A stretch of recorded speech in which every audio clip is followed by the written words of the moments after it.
This was, I think, one of the scariest chapters in the book so far. Mm-hmm. I got quite scared there. Holy damn. Very seriously so, yes. Great bait and switch there. Yes, great bait and switch. But hear me out, okay? Okay. Vin, first off, gather all of the thugs you have, gather all of the tin eyes you have, okay? Then literally eat a 1 pound bar of Duralumin and a 1 pound bar of soothing metal and just totally incapacitate Zane by soothing him to the max and then force feed him aluminum, lock him up, and then problem solved without atium. Am I right?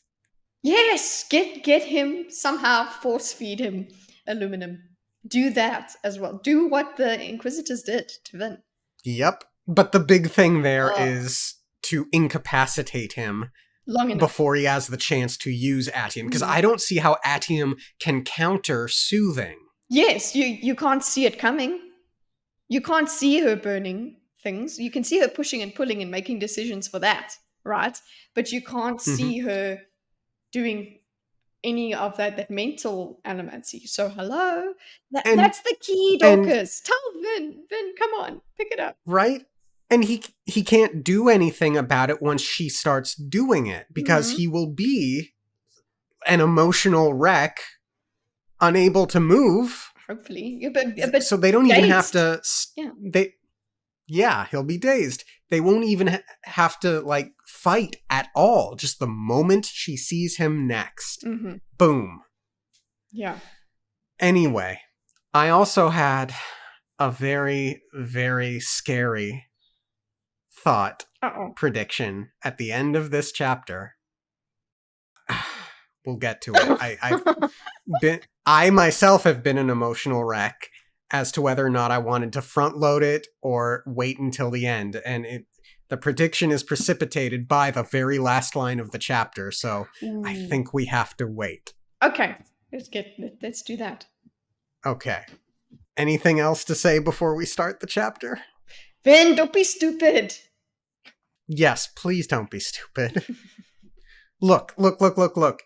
I remember specifically having a monologue in a past episode about the romantic drama of it all, of Vin leaving Elend for Zane and justifying it in her mind as doing him some sort of favor. Do you remember when I went over that? Yes.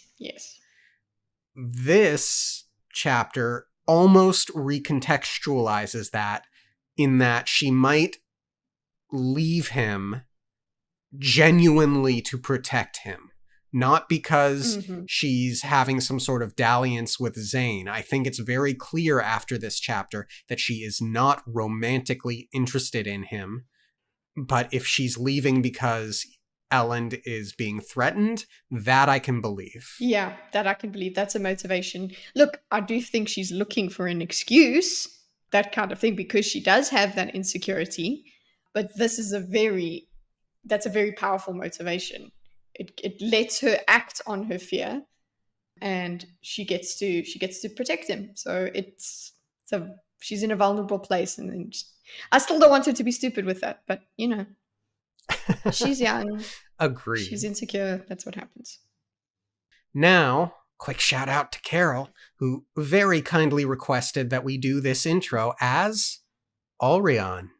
Ulrian, okay.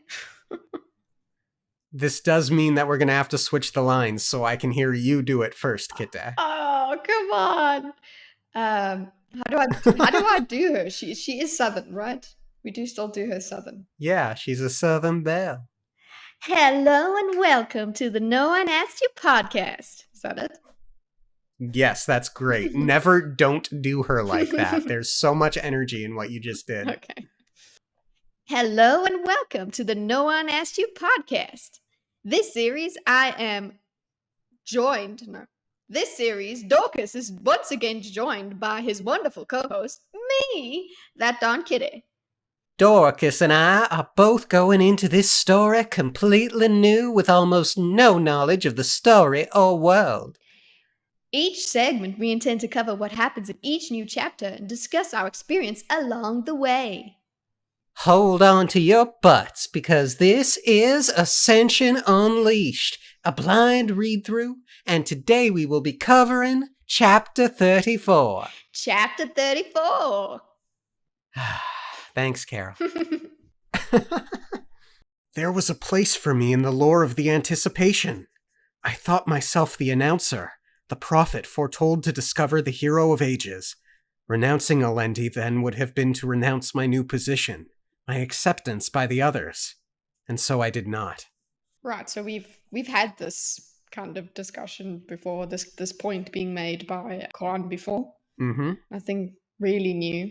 My main note there was the prophet foretold to discover the hero of ages. So there is a foretelling, and I just want to remind us that, yeah, we need to figure out the prophecy for that. I want to know what identifies this announcer, because I want to see who that could be in our timeline. Yeah, I'm still very into this idea of the fact that Vin can hear the thumping Mm-hmm. is what makes her the announcer, not the hero. Mm-hmm. But that would suggest that Alendi was the previous announcer. Mm-hmm. Interesting, yeah. But yeah, we don't have anything more from this. Although, just to try and think of the themes again, we've looked at the theme of, okay, well, you get a certain position and you don't want to renounce something that takes away the position. I don't know exactly who I can find in this chapter that is like that, but maybe a lot of the time when we go through, I can pick up why the epigraph is like it is. Hello? Go on. Yeah, I'm done. I don't know who. So we are looking out for, in this chapter, we are looking out for renouncing something or going against something, losing your position. The announcer? Maybe. But also, well, I mean, a lot of the time we use the parallel of Kwan and Sazed. Sazed in this chapter he does have a position with Alendi, with Elend. With Elend, he has that position because he's consulting on Elend's laws and things like that. And of course, we have basically a bit of a tiff with Tindwell because she does not like that he is having too much of an influence on events. He's supposed to just be on the sidelines. So maybe the epigraph is just reminding us about Sazed. Yeah. And with that said, let's get into the chapter, shall we? We shall. That won't work, Elend said, shaking his head. We need a unanimous decision, minus the person being ousted, of course, in order to depose a member of the assembly. We'd never manage to vote out all 8 merchants. Ham looked a bit deflated. Elend knew that Ham liked to consider himself a philosopher. Indeed, Ham had a good mind for abstract thinking, but he wasn't a scholar. He liked to think up questions and answers, but he didn't have experience studying a text in detail, searching out its meanings and implications. Did you feel like that was a bit condescending from Elend? I wasn't that impressed by it. It makes sense. I agree. Sure, he's not as learned, but yeah, I was like, "Oh, shut up, Elend, you nerd." Well, it's very good of you to bring up the word learned here. I didn't get condescending from Elend, but I definitely think that this invokes Ham's background. Yeah, that was the point of it. It is Elend just saying, "Yeah, he's not read up on these things. If he had the opportunity, he probably would be." But the way he's developed, hasn't developed an interest in books and that sort of thing because he's never had time to. So I understood where Elend was coming from, but I just was like, okay, Elend, you're the biggest, smartest boy ever. Okay. And also, I don't know about Ham thinking of himself as a philosopher. I think everybody thinks of him as a philosopher. He likes asking questions, that's all. And I love him, that's all. Yeah, Ham's great. Elend glanced at Sazed, who sat with a book open at the table before him. The keeper had at least a dozen volumes stacked around him, though amusingly his stacks were neatly arranged, spines pointing the same direction, covers flush. Ellen's own stacks were characteristically haphazard, pages of notes sticking out at odd angles. I chuckled at this moment. This idea that he has several books neatly laid out in front of him on several pages. I forget what movie or what cartoon or what piece of media this brings to mind, but I do remember a very specific scene in which there's a ghost living with a person, and the ghost is bored out of his mind. So the person that he's living with lays out a bunch of books for the ghost when he's gone, because the ghost can't turn pages or like flip the remote. And for the life of me, I don't remember what it is I'm thinking of, but that is what came to mind. Okay, I know Casper can actually affect the physical world, so it wasn't Casper. Yeah. Anyway, that's a tangent right there. But still, yeah, the difference between Ellen's way of being learned and Sazed's way of being learned also is visible here. It's like, cool. Sazed's nice and organized. He's the height of scholarly precision. Then there's you over there. Yeah, then there's you, Ellen, who's a messy. Imagine if you were organized. I want to speak. I'm not like that. My desk is a horrible place. Think about how disheveled Vin's study habits are, though. Yeah, definitely. She does. They're not even in. So she does have piles. She does put them in piles. She puts certain notes in different places and different angles. Messy piles. Messy piles, and on the floor. No desks involved. It was amazing how many books one could fit into a room, assuming one didn't want to move around very much.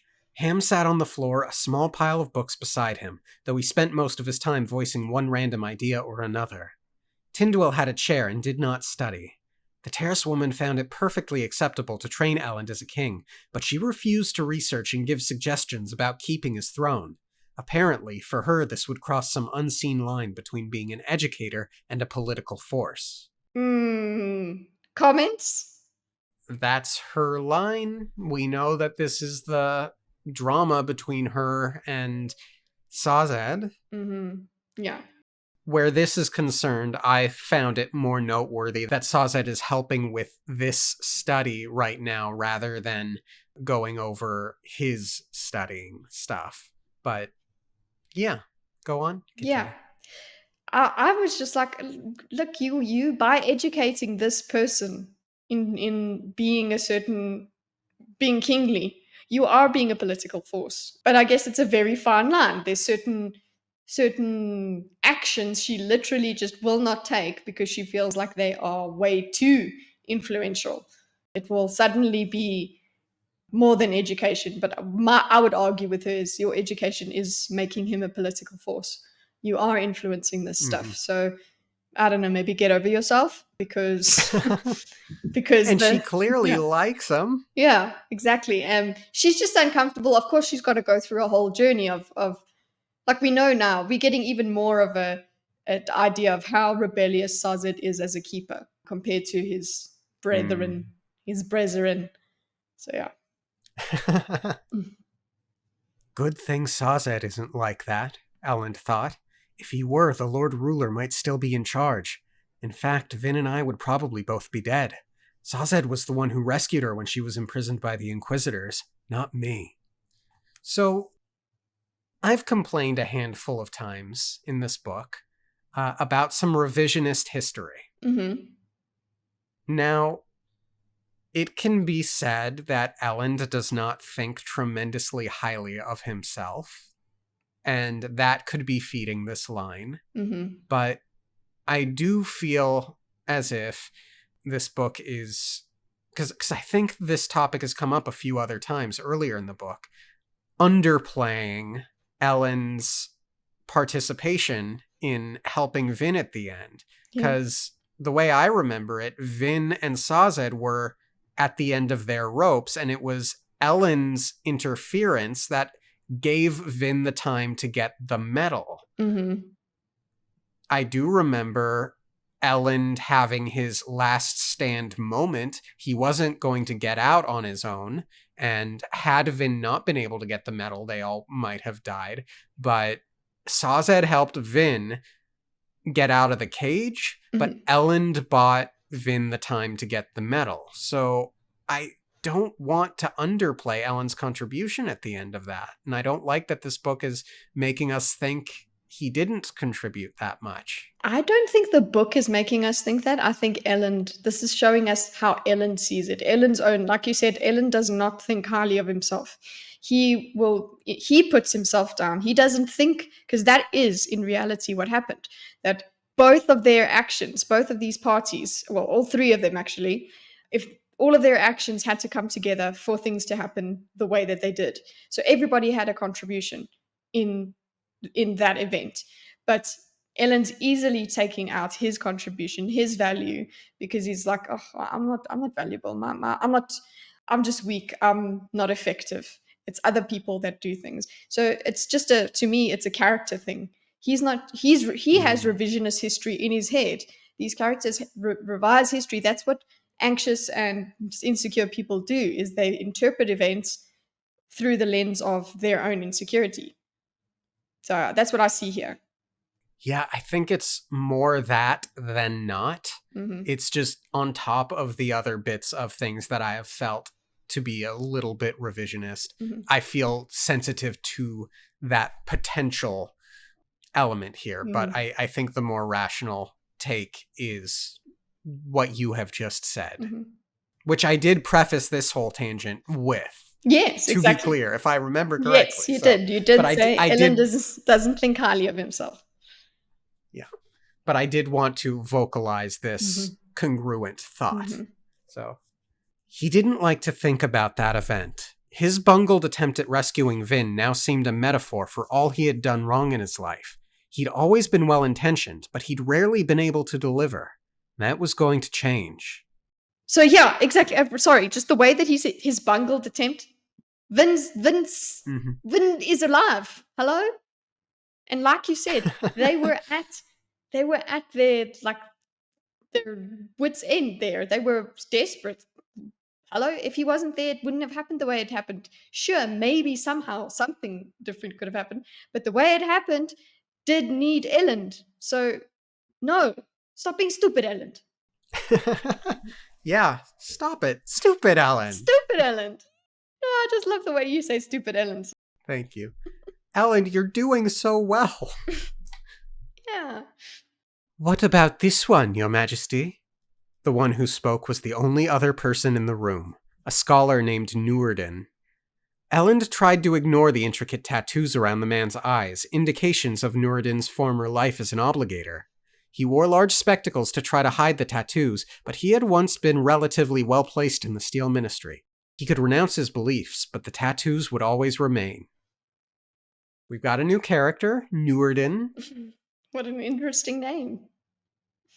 Yeah, especially it's similar to Njornden. True. This is our first real obligator since the start of this book, I think, yeah? Yeah.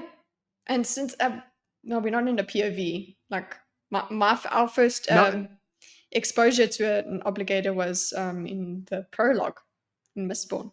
Yes. No, I mean, since the fall, we are finally getting a face to the group of obligators. Because they did mention obligators earlier in the book, being frustrated at the first assembly meeting that we saw, I think, when Kelsier's name was mentioned. But we haven't yet actually been able to speak with any of them, see who they are, how they think until now. Yeah. And I am curious about Brandon Sanderson's intention, one, in waiting so long to introduce this element to us, but what purpose Noorden serves in this chapter. Yeah, well, in this chapter, Elend voices thoughts and kind of has an argument or like tests beliefs with Noorden, which I think is good. He is using him as a scholar, so we get that. but I'm wondering here of the intentions beyond this. I'm like Vin. As soon as something Hmm. new comes along, I'm like, I don't trust it. So I don't, Yeah. I don't trust him. I agree. I think that a purpose he serves in this scene is to show that Elend is eminently capable of convincing people not to vote for Set. Reasonable people. But yeah, but I feel like there are other grander reasons at play that I'm just not clued into at the moment. So you're saying he will have his role will deepen in the plot, if you know what I'm saying. I think so. I hope I'm so. just I'm wondering if he is supposed to be representative of the rest of the obligators in Luthadel and to sort of show us a peephole into what that element of the world building looks like, or not. I feel like I'm terribly articulating what I want. Maybe as he speaks, we can comment further. Yeah. What have you found? Elend asked. Some information on Lord Set, Your Majesty, Norden said. I found it in one of the ledgers you took from the Lord Ruler's palace. It seems Set isn't as indifferent to Luthadel politics as he'd like us to think. Norden chuckled to himself at the thought. So, your takeaway here is that Set is smarter than we think he is? He's No, that's a bad faith element. It basically says that Set, despite not having been in Luthadel, does like to have his finger on the temperature, on the pulse, on he's involved. Yeah, he's not as rebellious and outside of Luthadel as he wants us to think. He's the secret angel investor behind many a scheme. He's just got a cloak. Indeed. Elend had never met a cheerful obligator before. Perhaps that was why Norden hadn't left the city like most of his kind. He certainly didn't seem to fit into their ranks. He was one of only several men that Elend had been able to find to act as scribes and bureaucrats in his new kingdom. Elend scanned Norden's page. Though the page was filled with numbers rather than words, his scholar's mind easily parsed the information. Set had done a lot of trading with Luthadel. Most of his work had been done using lesser houses as fronts. That might have fooled noblemen, but not the obligators who had to be informed of the terms of any deal. This also explains why he would be so effective at manipulating Phelan. Yeah, he knows what it's like in Luthadel. He knows how to manipulate through trade, through greed and things. He's actually quite a skilled politician, scammer kind of guy. Businessman. Yeah. Businessman, yeah, that's the word. Norden passed the ledger over to Sazed, who scanned the numbers. So, Lord Set wanted to appear unconnected to Luthadel, the beard and the attitude only serving to reinforce that impression. Yet he always had a very quiet hand in things here. Elend nodded. Maybe he realized that you can't avoid politics by pretending you're not part of them. There's no way he would have been able to grab as much power as he did without some solid political connections. That's an important line there because naturally that is Elend's insight into himself. He realized a while back, I think in the last book even, that you can't avoid politics. You can't sit out. Even your inaction is a political action. I definitely, I had the same thought when I read that line. I was like, oh, Elend, yeah, he realized as you did. You did. So what does this tell us? Sazed asked. That Set is far more accomplished at the game than he wants people to believe, Elend said, standing, then stepping over a pile of books as he made his way back to his chair. But I think that much was obvious by the way he manipulated me in the assembly yesterday. Norden chuckled. You should have seen the way you all looked, Your Majesty. When Set revealed himself, a few of the noble assemblymen actually jumped in their seats. I think the rest of you were too shocked to... Norden? Elend said. Yes, Your Majesty? Please focus on the task at hand. Yes, Your Majesty. Sazed, what do you think?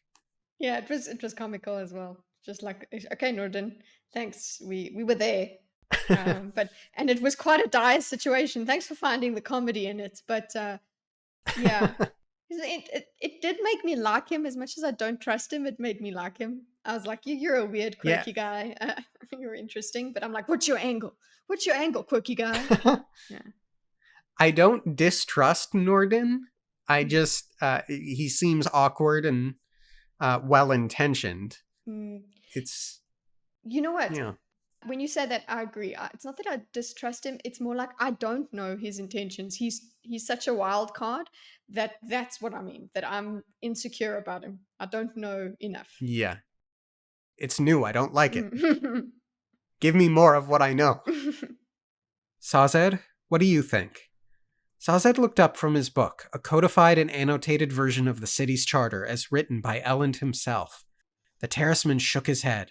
You did a very good job with this, I think. I can see very few methods of preventing Lord Set's appointment, should the Assembly choose him. Too competent for your own good?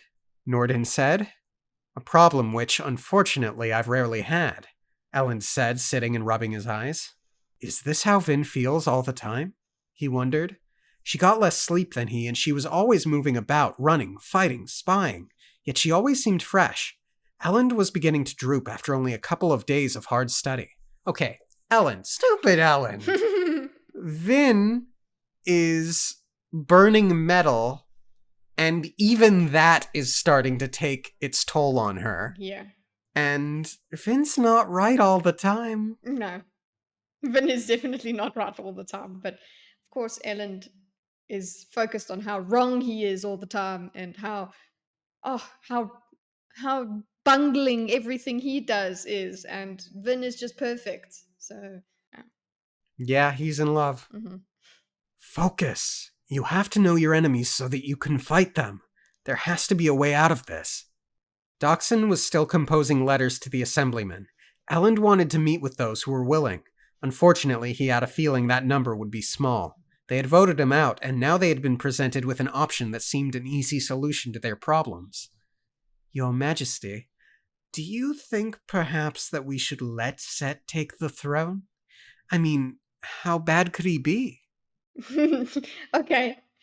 This is where I was like, okay, so this is this guy's role here. He's there to bounce ideas and that sort of thing. I mean, we usually have this with Ham and all of them, but it's a different perspective. Someone else to ask questions, which I appreciate. Yeah, and it's to show us another point of view. I mean, we have already heard this point of view Mm-hmm. before, but it does show us, presumably, the general obligator of the city opinion. Yeah, that's what I'm saying. Like I know we have both lamented the repetition in this book. It's actually been really bad. But in terms of this is our plan, this is our plan, this is our plan, that whole repetition. Yeah, yes, we have had Mm-hmm. this suggestion before, but the character that is suggesting this makes it an interesting Different. different thing. Yeah, exactly. Yeah, it's a different group's. Not that he is necessarily, as an individual, a representative of the obligators, but given that he is the only obligator we've seen, it is not unreasonable to think that he might represent. Obligators like that. Yeah, Yeah. some kind of obligators thinking because they've all for Yeah. some reason, some of them that have stayed behind for a reason. Maybe they have certain characteristics that made them stay that way. Mm-hmm. Elend stopped. One of the reasons he employed the former obligator was because of Norden's different point of view.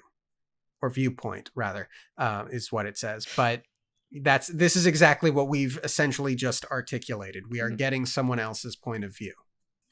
He wasn't a Ska, nor was he a high nobleman. He wasn't a thief. He was only a scholarly little man who had joined the ministry because it had offered an option other than becoming a merchant. To him, the Lord Ruler's death had been a catastrophe that had destroyed his entire way of life. He wasn't a bad man, but he had no real understanding of the plight of the Ska. What do you think of the laws I've made, Norden? They're brilliant, Your Majesty. Keen representations of the ideals spoken of by old philosophers, along with a strong element of modern realism. Will Set respect these laws? I don't know. I haven't ever really met the man. What do your instincts tell you? Norden hesitated. No, he isn't the type of man who rules by law. He just does what he wants. He would bring only chaos, Elend said. Look at the information we have from his homeland and the places he's conquered. They are in turmoil. He's left a patchwork of half-alliances and promises, threats of invasion acting as the thread that barely holds it all together. Giving him rule of Luthadel would only set us up for another collapse. So, he would bring only chaos. Mhm. Hot take, extreme nitpickiness of nitpicks, but it should say he would only bring chaos, not he would bring only chaos. I think putting only first would make it sound a bit more natural. Had to say that. It bothered me. I think he's trying to be more epic. He would bring only chaos. It's more poetic saying it that way. Perhaps. Mm-hmm. But seriously, excellent Elend. This is persuasive Elend. Yeah, this is the vein of argument he will need to go into. It's like, yeah, you think that this is better for you, but it isn't. You think this is stability, you think this is wealth and whatever, that it'll benefit you, but it won't. Mm-hmm. So why doesn't Elend convince all of these homelands to join with him and oust Set? Obviously, he's in a siege. He can't do that, but yeah, Set might be overstretching himself. Yeah, that's a good thing. So for Elend, but again, yeah, that I do wonder how he could manage that with the siege and the Kolos and everything. Yeah. Oh, and I have opinions on the Kolos. We'll get there. Norden scratched his cheek, then nodded thoughtfully and turned back to his reading. I can convince him. If only I could do the same for the assemblymen. But Norden was a scholar. He thought the way Elend did. Logical facts were enough for him, and a promise of stability was more powerful than one of wealth. The assembly was a different beast entirely. The noblemen wanted a return to what they'd known before. The merchants saw an opportunity to grab the titles they'd always envied, and the Ska were simply worried about a brutal slaughter. That is a really good way of breaking that down. Usually, Brandon can be a little exposition-y in the way he writes, but I thought this was a nice, smooth paragraph that simplifies the situation in a talented way. Yeah, and it's within the context that, of this whole chapter. We're thinking with Elend. It's Elend thinking about things. It's just because there are things that we kind of know. This is him processing those things. So I'm a fan of it. Yeah. Yet even those were generalizations. Lord Penrod saw himself as the city's patriarch, the ranking nobleman, the one who needed to bring a measure of conservative temperance to their problems. Kinnalir, one of the steelworkers, was worried that the central dominance needed a kinship with the kingdoms around it, and saw an alliance with Set as the best way to protect Luthadel in the long run. Each of the 23 assemblymen had their own thoughts, goals, and problems. That was what Elend had intended. Ideas proliferated in such an environment. He just hadn't expected so many of their ideas to contradict his own. I laughed. I was like, there you go. Government is not that easy. Democracy is not that easy. Or republicanism isn't that easy. People are people no matter what. And you can't have one answer for all people. You have to figure out a way to convince all of them, or at least most of them. So it's good that he's thinking this way. He's got to think about everybody's intentions and try to give them what they want, but at the same time not concede his own ground. Yeah.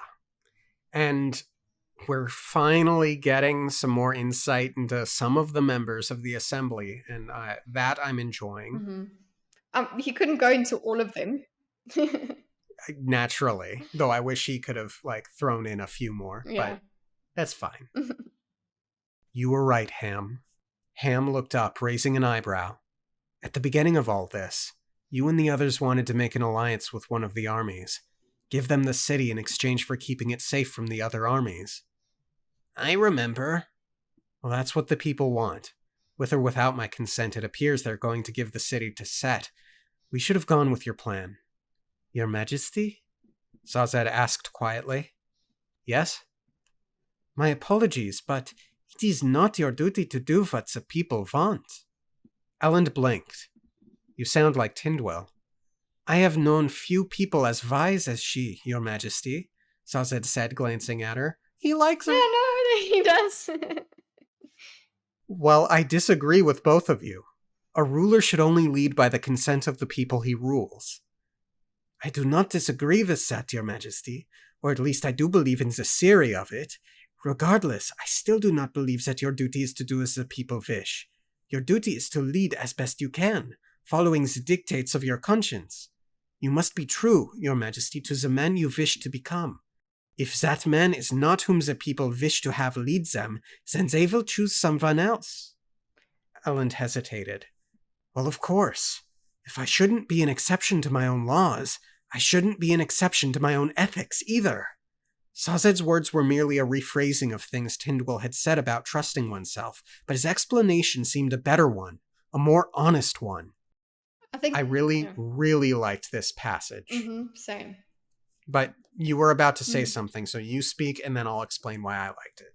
Well, we have been discussing Elend's lack of faith in himself and that sort of thing. He doesn't find himself worthy of a lot of things.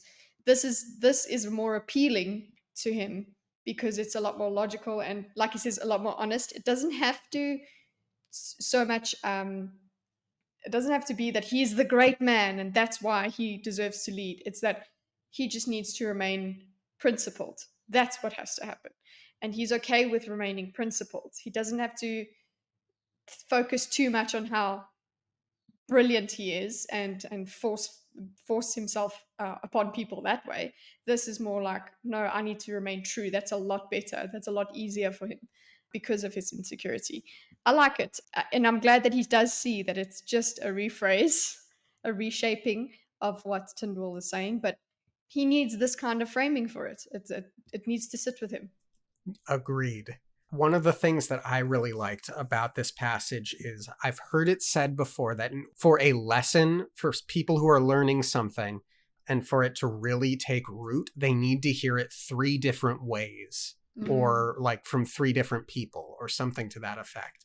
And this sort of is what is happening here. He's heard this lesson from Tindwyl, and it's not sinking in, but he hears it just a little bit differently from someone else, and it has that click. He's also heard it from Vin in so many words, basically. Vin, you're a good man. Elend, you're a good man. That sort of thing. He's also heard it from her, but also it needs to come from a certain person as well. So it's in a different way, and also he respects Sazed. So that's a nice thing. He also wants this logical version. I love it. And I love being in Elend's perspective as he absorbs these things, because he's really struggling with a lot. He's trying to come to his own and also trying to understand what it means to be a leader in practice. He's got all these ideals, but in practice, what does this mean? What does he do? And like I said earlier, okay, yes, he's got to figure out what everybody wants to try and get what he wants. And he's still got to move towards that. Just because he knows what the people want, that doesn't mean he's got to give it to them. Yeah.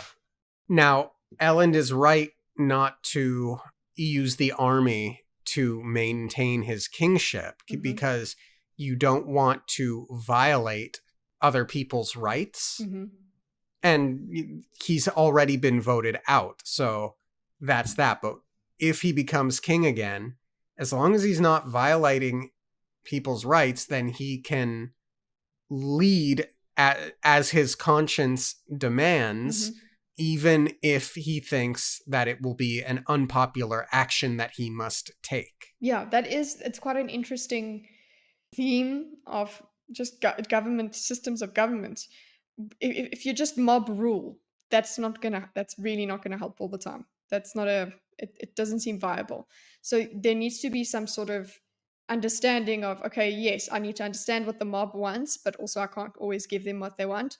A leader does have to do what's right for people and has to trust that they know better, which is quite a difficult thing.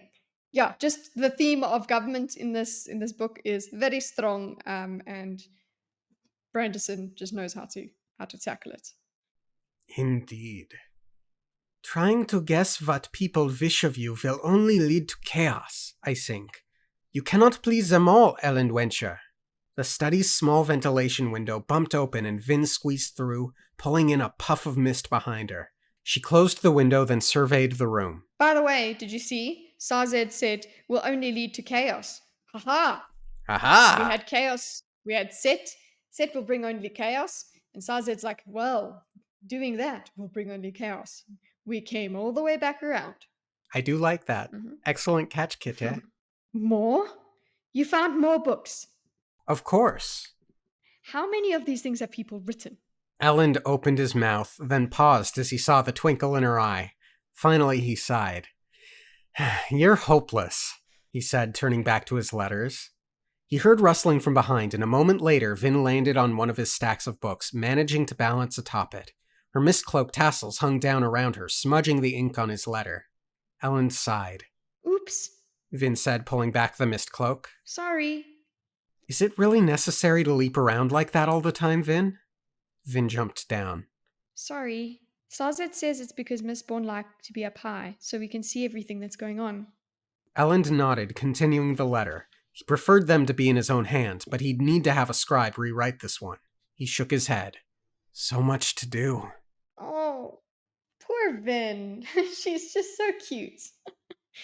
She's just like the little Yeah. window, her coming through and whatever, it's just the usual endearing Vin and her jumping and land, like balancing on top of books and stuff. Very cute. And yeah, I understand that Ellen is just not in the mood for that. Like, he did laugh at her when she came in, but you smudged his letter. So now that's just Vin. Now Vin's going to be super sensitive about that. I knew that from the beginning, from seeing that. I was like, oh, Vin, yeah. Oh yeah, with all of the Mhm. sorries. I get so frustrated with Vin in this next POV. We've all had those.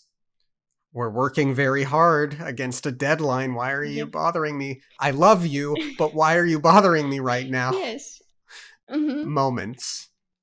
Like, yeah, exactly. It doesn't mean that your partner hates you. It means that your partner's busy. Relax. Yep, and very stressed. You don't have a monopoly on stress, Vin. But she's looking, like I said earlier, it's kind of like her psyche is looking for reasons, because it's like, you see, he doesn't need me. You see, it's her psyche is looking for all of those little weaknesses, and it's confirmation biasing all over the place. So anything that Ellen does, she's going to take in the Yeah. worst way possible, as we see. Yep. Vin watched Ellen's scribble. Sazed sat reading, as did one of Ellen's scribes, the obligator. She eyed the man, and he shrank down a little in his seat. He knew that she'd never trusted him. Priests shouldn't be cheerful. She was excited to tell Ellen what she'd discovered about Demure, but she hesitated. Okay, look at how she framed that. Mm-hmm. What she'd discovered about Demure, as if she knows for certain. Yeah, she really is so certain. She's that's cope. I'm sorry, that's cope, Vin. Mm-hmm. Very nervous with that. I don't think it's I Demure. don't think so. I think she's gonna go overboard with it and unalive Demure. This can go in the Okay. prediction log. She's gonna unalive Demure, realize she's wrong, and all of the stress, like the realization that the compounding stress will just be so much for her that She'll have killed someone innocent, yeah. yeah, and she'll realize that she needs to like get an hour of sleep once in a while. Vin. So Vin unalives Demure. How do I spell Demure? Demux. Demux. Demaux. Demaux. And I don't know, and loses it because of that as a result. Yeah. Has some sort of, I don't know, Mhm. crisis of exhaustion. There were too many people around, and she didn't really have any evidence, just her instincts. So she held herself back, looking over the stacks of books. So she does acknowledge that she doesn't have evidence. But the thing is, she moved from a couple moments ago, it was from, I discovered about Demure, and then it's like, no, I don't really have, I've only got my instincts. So just we can see that she does have some sort of consciousness of her jumping to conclusions. But like you said, she is exhausted and and wants it to be demure as well. So, yeah. Okay, here's how you find the Khandra, okay? You're gonna love this. You get a huge pile of rancid meat, okay? And you lock Demio up in front of the pile of rancid meat. And first you look to see if he looks appetized by it or turned off by it, okay? But then you wait and see how long it takes for Demio to eat the rancid meat. And if he likes it, there's your Khandra. If he throws up, you just poisoned a good man. And he's gonna die. Look, yeah, it's another method. True. But you know what? Duralumin his ass. Duralumin and soothe his ass. See if it works. I still don't understand why we're pretending that's not a test that we can do. Is there any problem that soothing someone with Duralumin can't help? Yeah, exactly. Just not basically knocking people out at will. We have seen what it does, what it did to Straff, right? Okay, just do that to Demure.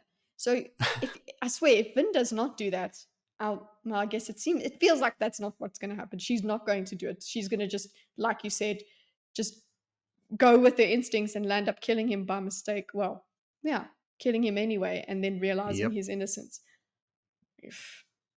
Yeah. There was a dull quiet in the room. Tyndall sat with her eyes slightly glazed. She was probably studying some ancient biography in her mind. Even Ham was reading, though he flipped from book to book, hopping topics. Vin felt as if she should be researching something too. She thought of the notes she'd been making about the deepness and the hero of ages, but couldn't bring herself to get them out. She couldn't tell him about Demio yet, but there was something else she'd discovered. Elend, I have something to tell you. Hmm? I heard the servants talking when Orisa and I got dinner earlier. Some people they know have been sick lately, a lot of them. I think that someone might be fiddling with our supplies. Vin, you're mentioning Orasor in front of the obligator. Yeah, exactly. No, Orisa is just the dog's name, I promise. Okay, fair. Wait, no. Because then the crew would know. No. Yeah, it's Yes. not a good idea. But she says it quietly, everybody's focusing, but she did say Orisa.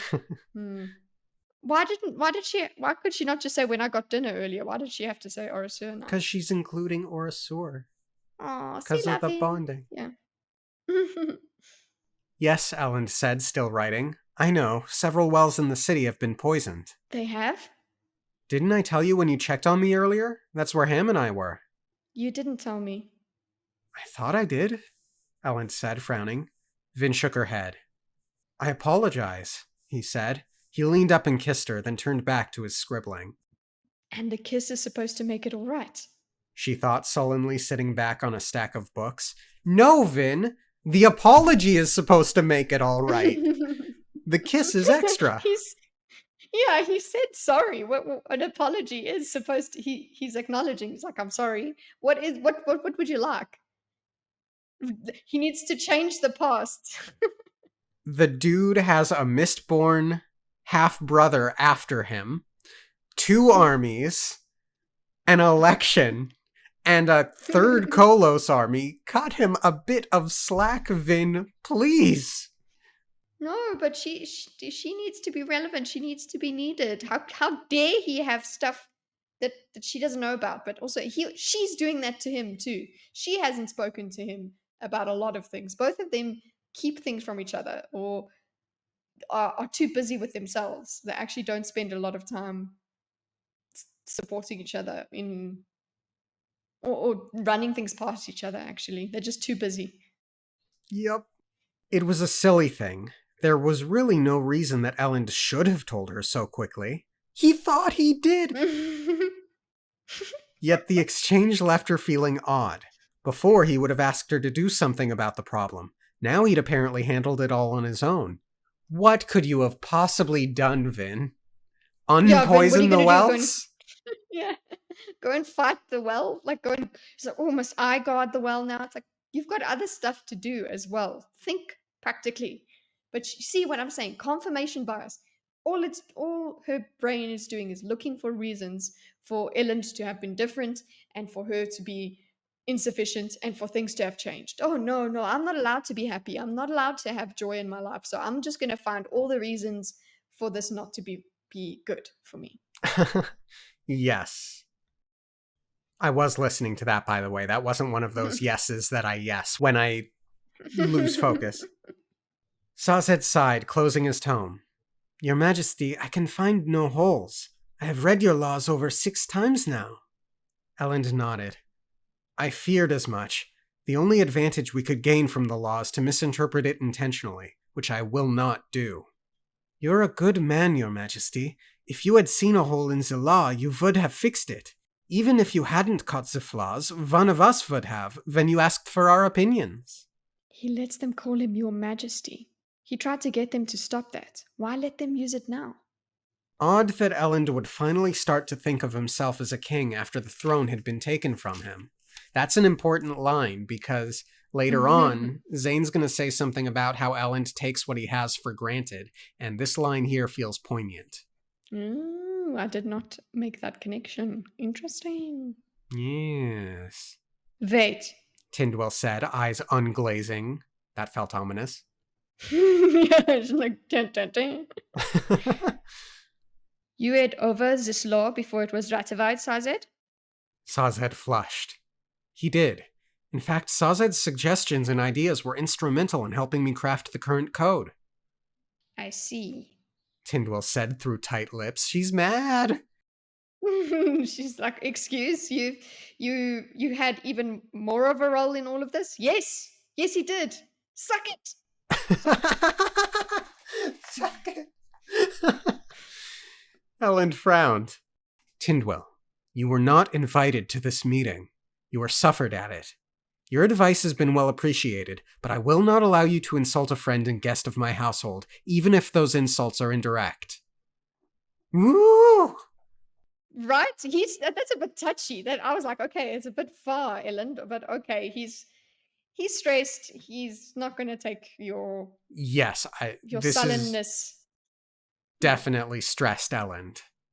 Mm-hmm. Like that's a long speech just to say, hey, Sinwell, stop that.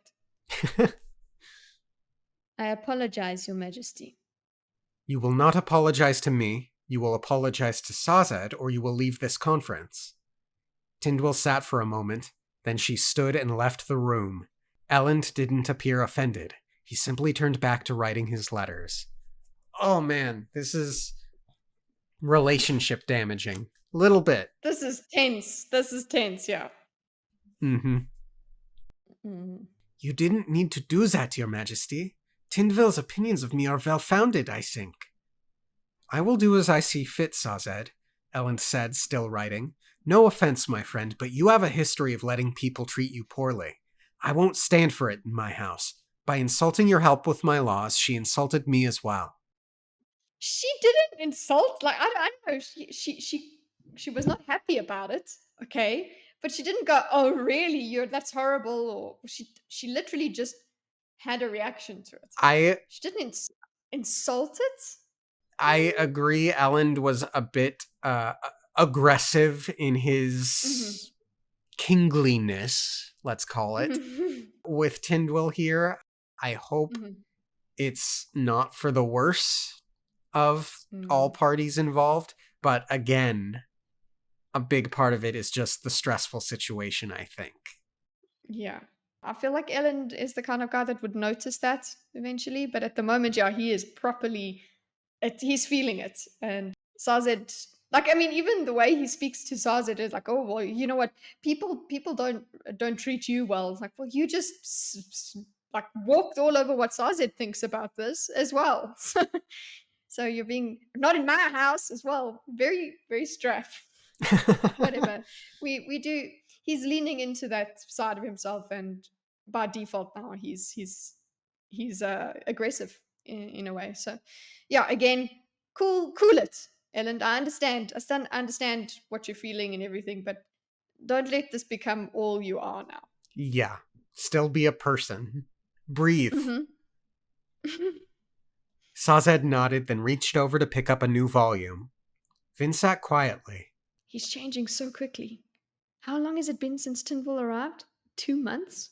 None of the things Ellen said were that different from what he would have said before, but the way he said them was completely different. He was firm, demanding in a way that implied he expected respect.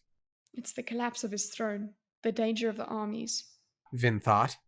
The pressures are forcing him to change, to either step up and lead or get crushed. Yeah, that's exactly what's happening, Vin. That doesn't mean that, yes, okay, so he is changing a little. That situations do call for different kinds of behavior. You have to tap into different parts of yourself according to the situation. That doesn't mean that he turns into a tyrant immediately. Yeah. And also just that maturity in your relationship comes when you can navigate such changes with your partner. That you guys are so connected that certain stages and certain changes, you can navigate through that. You don't just go, oh my God, it's not what I want. It's not what I'm used to. This is horrible. But the better a person he becomes, the more Vin doesn't deserve him. Yes, exactly. So she'll find so many more reasons to be away from him. So true, Dorcas. You know exactly how her brain is working. Well, I've always had keen insight into the female mind, the fictional female mind. All the fictional women seem to think I'm strangely attractive. It's great. Is this joke too cringe? Should I cut it? I love it. No, don't. I think it's hilarious. Okay, good. He'd known about the wells. What other things had he discovered and not told her? Ellen, I've thought more about the deepness. That's wonderful, Vin, Ellen said, smiling at her. But I really don't have time right now. Vin nodded and smiled at him. Her thoughts were more troubled. He's not uncertain, like he once was. He doesn't have to rely on people as much for support. He doesn't need me anymore. No, Vin. No. It was a foolish thought. Ellen loved her. She knew that. His aptitude wouldn't make her less valuable to him, yet she couldn't stamp out her worries. He'd left her once before when he'd been trying to weigh the needs of his house against his love for her, and the action had nearly crushed her. What would happen if he abandoned her now? Okay, Vin, you know in hindsight he was doing that to protect you. Mm-hmm. But again, we got this insecure revisionist history where we decide on what reality is like because of our insecurities and our seeking to sabotage all good things in our lives. Yeah. And I guess she also, yeah, she has proper fear of abandonment. Come on. So True. Everyone will she's looking betray for you, it. Vin. Yeah, she's looking for it around every corner. So she's like, "What happens now? Well, what happens if he abandons me?" And she knows, she has that reasonable. She does know. Okay, no, he loves me, and just because he's more competent now, that doesn't mean that he doesn't love me anymore, and that sort of thing. She has the rational thought, the real thought, but she doesn't sit with it. She can't stamp out her worries. The worries are way more powerful. Yeah. Which, hello, well written female. Actually, no. Scratch that. Well written character. Okay? That's a real character. Yes. What would happen if he abandoned her now? He won't. He's a better man than that. But even good men had failed relationships, didn't they? People grew apart, particularly people who were so different to begin with. Despite her self-assurances, she heard a small voice pop up in the back of her mind. Oh, mine goes, it was a voice she thought she'd banished, a voice she hadn't ever expected to hear again. Oh no, that's not mine at all. Does yours go, leave him first? Yes. Okay, so you don't have this line at all. It was a voice she'd thought banished, a voice she hadn't ever expected to hear again. That's quite a powerful line. Yeah. And then this comes. Yeah. Leave him first. Her brother Reen seemed to whisper. It will hurt less. Vin heard a rustling outside. She perked up slightly, but it had been too soft for the others to hear. She stood, walking over to the ventilation window. Going back on patrol? She turned, then nodded. You might want to scout out Set's defenses at Keep Hasting. Vin nodded again. Ellen smiled at her, then turned. Look, Vin, Ellen just asked you to do something. True. Oh, he does everything all by himself now. He don't need me. Meh, meh, meh. Boom. Literally get like says you might want to do that and also smiles at her. Like, hello. Vin, this thing that only you can do, instead of the 5 other scholars I have in this room, this thing that only you as a Mistborn can do, can you do that? No, I'm just going to think about how much I don't deserve you and how much it'll be so much easier. It won't. It'll be so much easier if I leave him first. That's not how that works. Sorry. It's a stupid instinct that humans have. It's like, oh no, if I leave him before he leaves me, I'll be better. No, Poor no, Vin. you're still going to have the pain of somebody not being in your life. It's not going to be easier. So sorry Yeah. for you, Vin. You're misguided. But you know what? She's going to have to find out for herself. And hopefully that's not a disaster. But yeah, the confirmation bias, the black and white thinking, no, then Ellen does not need me. Literally doesn't even notice that he just asked her to do something. Or he'll be like, or did you see what she's done? Oh my God, the woman of it all. She goes from he doesn't need me, therefore I should be away from him, to, oh, he uses me, therefore I should be away from him. I'm telling you, no matter what, she's looking for a reason to not be with him because she doesn't feel she deserves him. Well said. Vin nodded again. Elend smiled at her, then turned back to his letters. Vin pulled open the window and stepped out into the night. Zane was there in the mists, feet barely resting against the stone lip running beneath the window. He stood at a skewed angle, feet against the wall, body jutting out into the night. Vin glanced to the side, noting the bit of metal that Zane was pulling against to hold himself stationary. Another feat of prowess. He smiled at her in the night. Zane? Zane glanced upward, and Vin nodded. A second later, they both landed atop Keep Venture's metal roof. Vin turned to Zane. Where have you been? He attacked. I was so scared. Yeah, as soon as that happened, I was like, oh no! Like, oh, I felt so bad for Vin as well because she's just not feeling good at the moment, and she's actually kind of probably happy to see him, and or something, just she perked up at a noise and whatever, and it's Zane, he's here, and he attacked like the way that's on its own line as well was like, I don't want to. I would like not to read next. I'm done. Don't want to.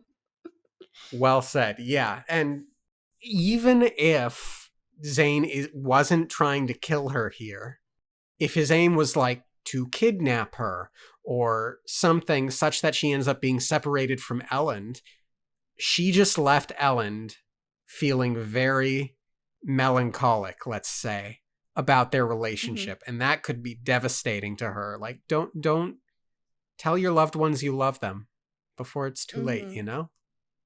Yeah. Vin jumped back in surprise as Zane spun forward, a swirling form in black, knives twinkling.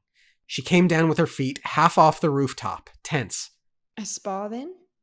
Zane struck, his knife coming dangerously close to her neck as she dodged to the side. There was something different about his attacks this time, something more dangerous. Vin cursed and pulled out her own daggers, jumping back from another attack. As she moved, Zane sliced through the air, cutting the tip off one of her mist-cloak tassels. She turned to face him. He walked forward, but held no combat posture. He seemed confident, yet unconcerned, as if he were strolling up to an old friend, not entering a fight. At this point, you know he's burning at him, yeah? Yeah.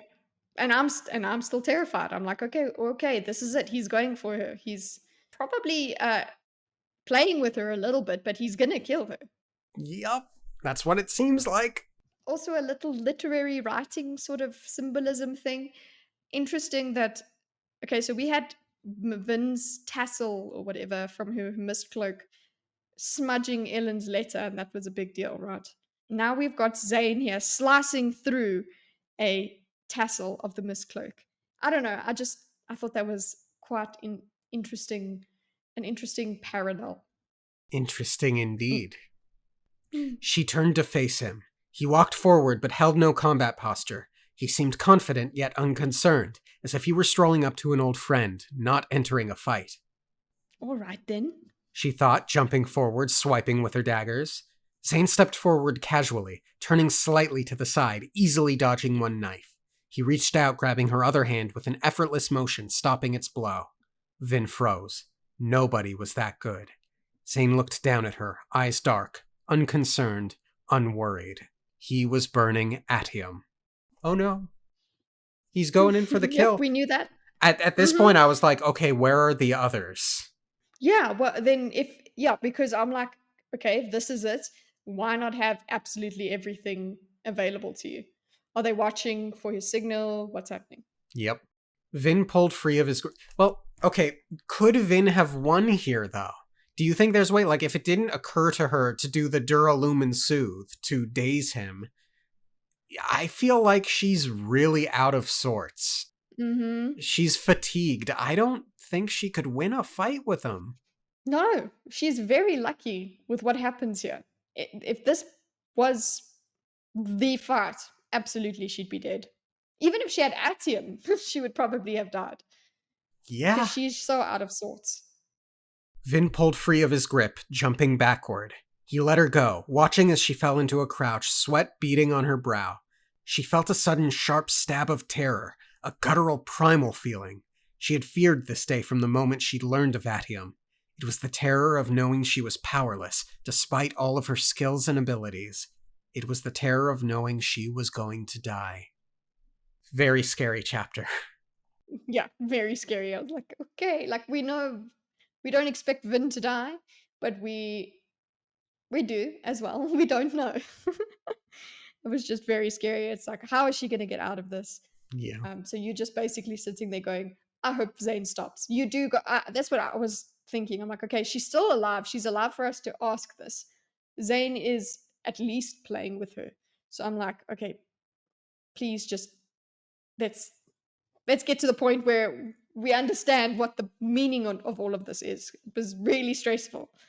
Yeah. She turned to jump away, but Zane leapt forward before she even began to move. He knew what she would do before she did herself. He grabbed her shoulder from behind, pulling her backward, throwing her down to the rooftop.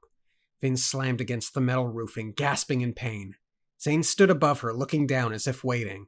Okay, I mean, look, you could also, like, Duralumin shove him away. Yeah. Like, into the air, make him go so fast and so far that whatever atium he has will run out, or you can lose him in the mist. Yeah, there is that, like we said, there's certain allomancy things that she could do that he will not be able to see.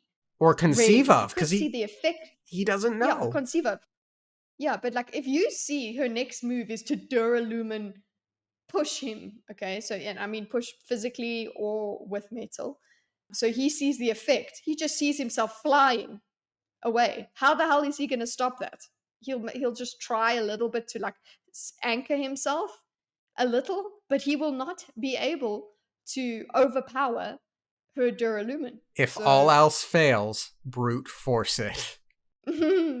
But then also she has to then be able to go and like gulp down some extra metals as soon as she's done that move. It's a huge risk.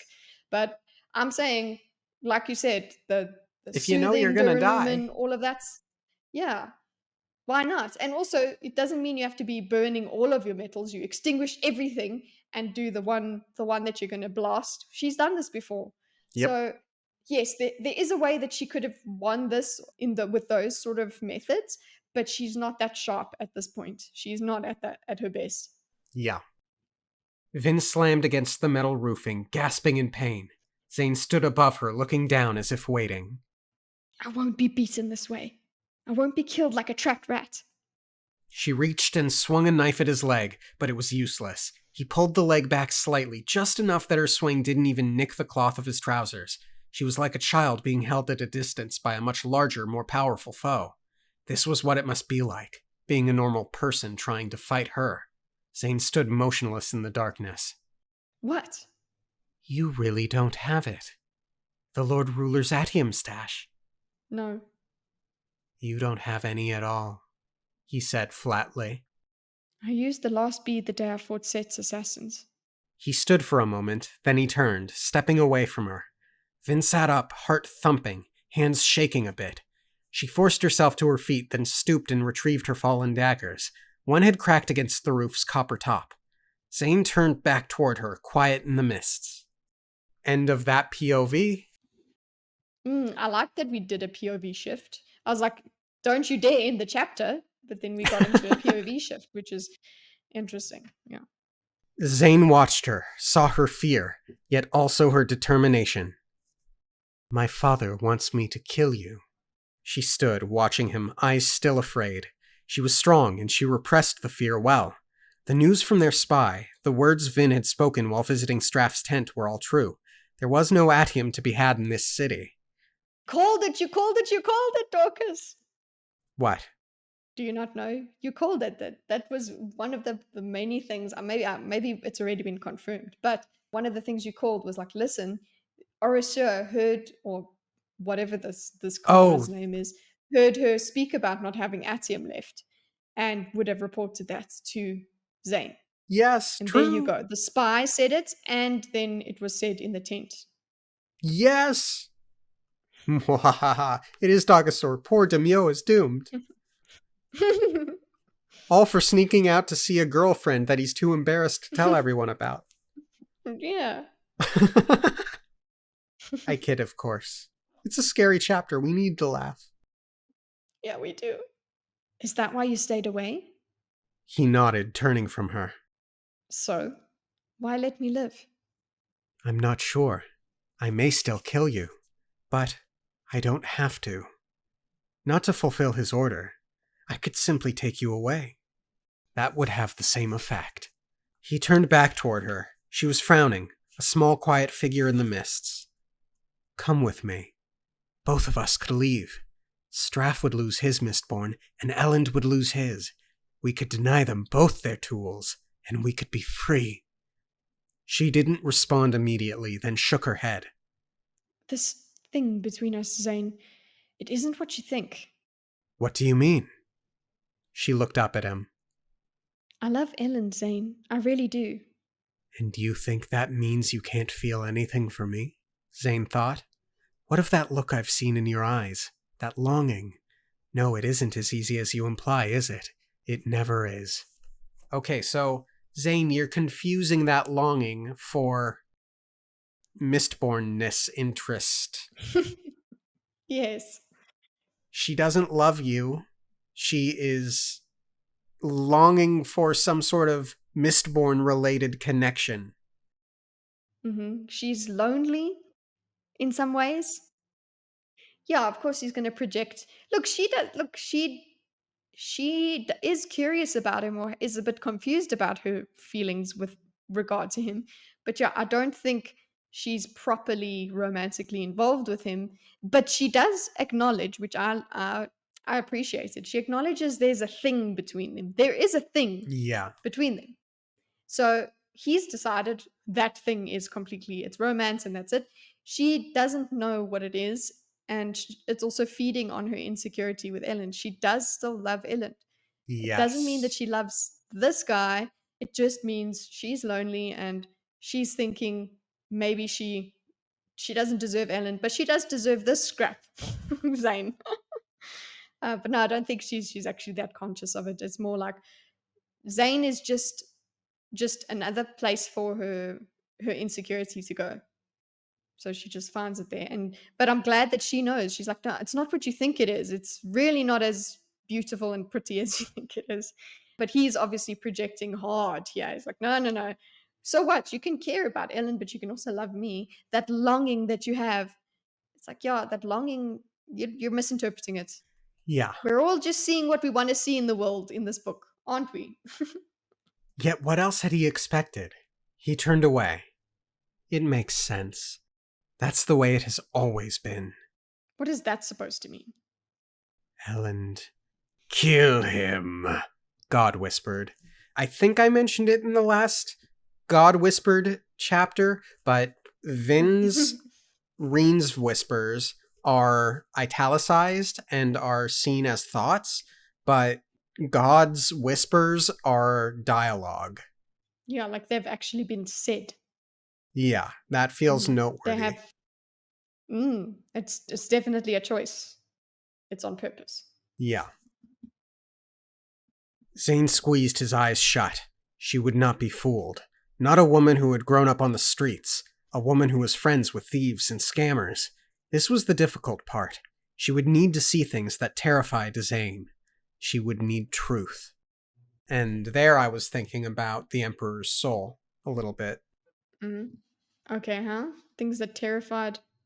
I'm not with you. About truth and how the girl kept telling the elderly guy, I'm blanking on their names right now, but how basically she was afraid to tell people the truth.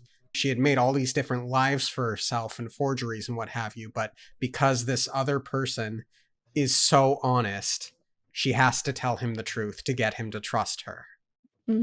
Anyway, just a little overlapping Sanderson there. But I'm just wondering, like, things that terrified Zane. What is terrifying him in Truth? this? I was looking for it. Truth is terrifying. The truth is terrifying, I suppose. Probably. Zane? Vin asked. She still seemed a bit shaken by his attack, but she was the type who recovered quickly. Can't you see the resemblance? Zane asked, turning. The same nose, the same slant of the face. I cut my hair shorter than he, but it has the same curl. Is it so hard to see? Her breath caught in her throat. Reveal! Who else would Straff Venture trust as his Mistborn? Why else would he let me get so close? Why else would he feel so comfortable letting me in on his plans? You're his son. Ellen's brother. Zane nodded. Ellen doesn't know of me. Ask him about our father's sexual habits sometime. He's told me. Straff likes mistresses. For more than one reason. More women means more children. More children means more Allomancers. More Allomancers means more chances at having a Mistborn son to be your assassin. Breeze-blown mist washed over them. In the distance, a soldier's armor clinked as he patrolled. At that line, I was like, oh shit, is that one of the other brothers? Yeah, I was like, whoa. Why are you telling me about some clinking things? That's you're lying. Yep. It's not just... very scary chapter. While the Lord Ruler lived, I could never inherit. You know how strict the obligators were. I grew up in the shadows, ignored. You lived on the streets. I assumed that was terrible. But think of what it would be like to be a scavenger in your own home, unacknowledged by your father, treated like a beggar. Think of watching your brother, a boy your same age, growing up privileged. Think of watching his disdain for the things you longed to have. Comfort, idleness, love. That's what terrifies him. Confronting his own trauma. Yeah, confronting what he didn't have. Mm-hmm. But I guess he did have, Ellen must have had some sort of love, but obviously what maybe from his mother. That's what I'm saying. Like, he had some sort of support somewhere, and he had the love of his friends as well, I suppose, at some point. Yeah. But yeah, he's seeing Ellen's life through rose-tinted glasses as well. He's like, oh, had love and idleness and all. It's like, Ellen, I disagree. I don't think Ellen had all the love that you think he did. I agree. I think he had Straff, and Straff is Straff's a shitbag for anybody. Okay? Yeah. No matter what format you have, he's not a good dad. Yep. You must hate him. Hate? No. Why hate a man for what he is? Ellen has done nothing to me, not directly. Besides, Straff eventually found a reason to need me. After I snapped and he finally had what he'd been gambling to get for the last 20 years, no, I don't hate Elend, though sometimes I do envy him. He has everything, and still, it seems to me that he doesn't appreciate it. It's important to note, I think this is the first time the word snapped has come up since we did our Elantris Part 1 live stream, and I associated that with the Sheod, I think it was called. Yeah, the change coming over someone. That's a good catch. Yeah, another overlapping Sanderson. I'm sorry. Zane shook his head sharply. Don't pity me, woman.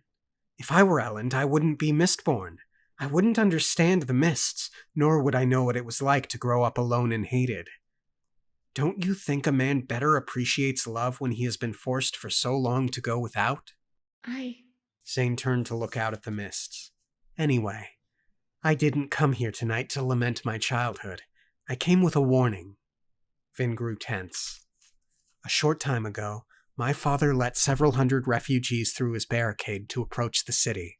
You know of the Kolos army? Vin nodded. It attacked and pillaged the town of Suina earlier. Vin felt a start of fright.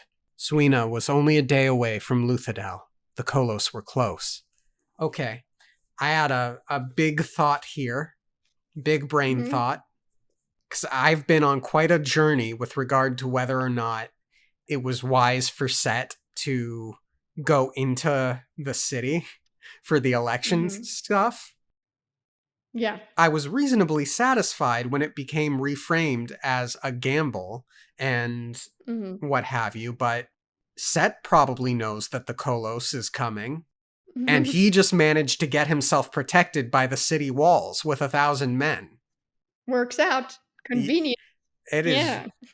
I am so confident that that is part of why Set made the choice that he made, so that he could be protected by the city walls. But here's the other thing, is since this is the case, Set did not have to come in quite as aggressive against Elend, and with the bribes element of his argument. He could wait for the Kolos to attack, and then him being inside the city, he could try and frame himself as the savior of the city. Yeah, but I think he doesn't want to rely on that. Maybe he wants to be, he wants to use both kinds of things. He can still frame himself as the savior if he does all of that. Yes, but no, but yes. He talked about bribes at a meeting that was open to the public. No, you bribe the assembly members in private, but in front of the assembly, you say something like, "Let me in temporarily. I'll help with the Kolos free of charge. Then we can get right back to the siege. Unless, of course, you'd rather I stay." Yeah, he could try that. But remember, he does not give a damn about what the little people think. Of course he doesn't, but it's the PR game. Yeah, but he doesn't care. He doesn't actually, he finds him inconsequential, I suppose. Sure. At the end of the day, I'm just saying, I bet he chose to go inside the city walls for his own darn protection. Ironic. It helps. He did have his own army to help with the Kolos, but it does seem like a better idea to have your army go and do what it needs to do outside, and you stay inside nice and safe. Also, I'm just going to put this out there. Now might not be a bad time for Straff to attack Set's army. Except if Kolos situation removed. I don't know how well Set's army is going to be able to maneuver without Set at the head. And also with 1,000 less, that might tip the scales a little bit. But yeah. Kolos is still a thing, so, and they're a day off, basically, so. Yeah. I think Straff should maneuver around so that when the Kolos do arrive, they have to go through Set first. Yeah. Take them! They really should all come together, at least temporarily, to fight the Kolos. If they They're can't. gonna have to. Something's gotta give. Oh my gosh, I'm so scared for the future chapters. Me too. Do you think Elend will be able to successfully talk Jostes down? When's he gonna get the time to talk to him? Yeah. It will have to be Jostes who actually asks for parley. He wish he might. You don't think that Elend is going to try and use the Kolos as an excuse to hold off the election and then surpass that month barrier, do you? Ooh, I don't think he'd be comfortable with that. Yeah, I mean... It might just happen. Yeah, that.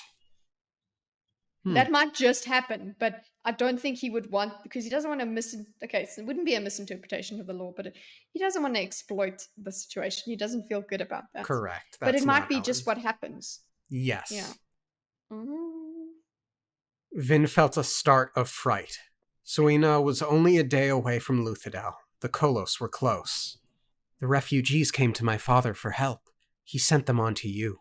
To make the people of the city more afraid, and to provide a further drain on our resources. Zane nodded.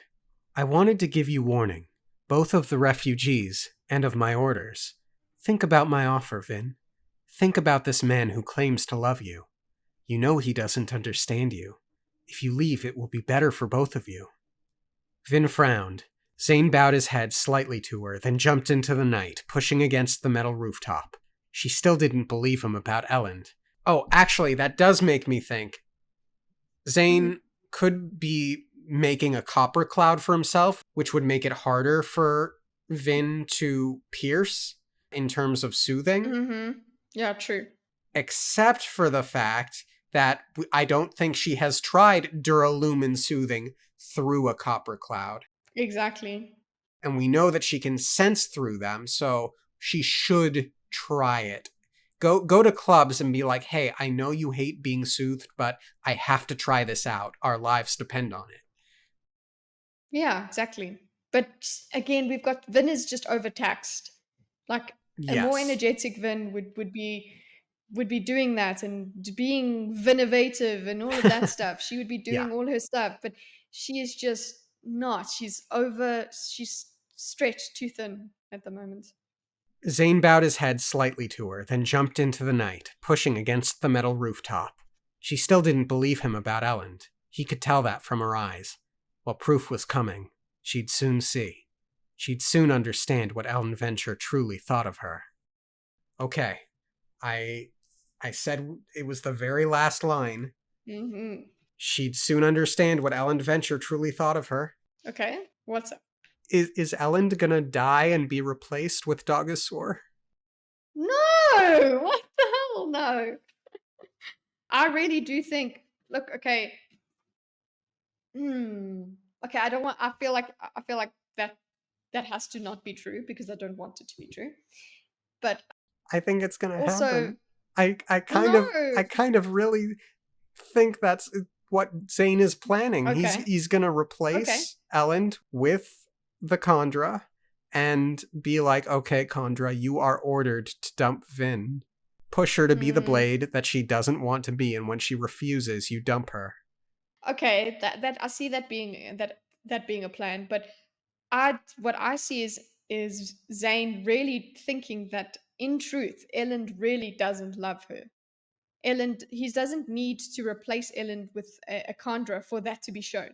I think that he is going to, because remember, one of the things that Ellen is dealing with is choosing between the kingdom and Vin, right? Protecting one or the other. That's one of his dilemmas. I feel like he is going to be forced soon to make that choice, and he's going to have to choose the kingdom over Vin, and that's going to be, you see, he doesn't love you. That's what I'm thinking is more likely because I don't want what your theory is to happen at all. I don't either. And also, if Dogasur, okay, so when we say Dogasur, we mean the Khandra that has now become, or that has taken over Orasur, or is Yes. impersonating Orasur. That that Khandra would be the one that takes Elend, right? Yes. And I don't think our Dogasur would be able to do that to Vin. I don't think he's in a position to do that. I think he's got something. But then again, yeah, the contract. Yeah, and then we'll have a wonderful scene of Dogosaur breaking his contract to warn Vin. It'll be Yeah. great. Mhm. I hate this. I hate your theory. Thanks. I did not have it. You did not have it. I did not Okay. have it at all. No. I was also just busy thinking about how Zane is really trying to manipulate Vin. Like he's like part of his earlier lines in this last on this last page was like where he's like, if I were Elend, I wouldn't understand being misborn, which is like he knows that these are the things that would entice Vin. He's like, look, I'm misborn. You see, I'm not Elend. I'm misborn, and I understand what it's like to be alone and to be damaged and all of that. We understand each other, Vin. Choose me, kind of thing. Mm-hmm. So the way he speaks is definitely like he's trying to convince her that he's the better version of Elend, and he's the one that they're more compatible. So come with me, be with me. Yeah, we'll see what So, happens. I want to mhm. know. Glad Vin is alive Yes, very for now. glad. Yes. Mhm. Anything else to say? Zane, you're insane. Yeah. And Vince, don't be stupid. Yes, please stop being stupid, Vin. Love Elland. Go tell him you love him. Hmm. And thank you all for tuning in. Have a great rest of your week. Subscribe to That Darn Kitty if you get a chance, because she's got a great channel. And we'll see you next time. Okay, thanks, bye.